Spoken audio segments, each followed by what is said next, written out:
Hey, Brian from Garage Hall. I have this digital tire gauge, AstroAI. I've had this thing for over a year, and this is my most favorite. It's actually one of my favorite tools in the garage, actually. It has takes two AA batteries and the battery compartments back here. So, actually, I'm sorry. It's AAA. Two AAA batteries. And I haven't put new batteries in this since the beginning. And here it is a year later.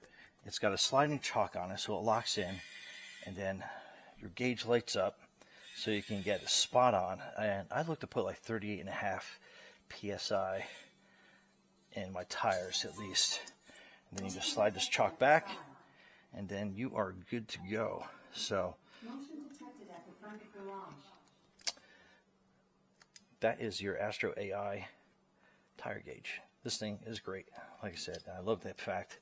It's got like a trigger handle on it. Makes it absolutely awesome.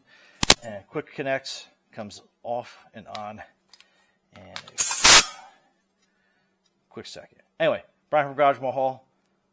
Thanks for watching. Be safe out there.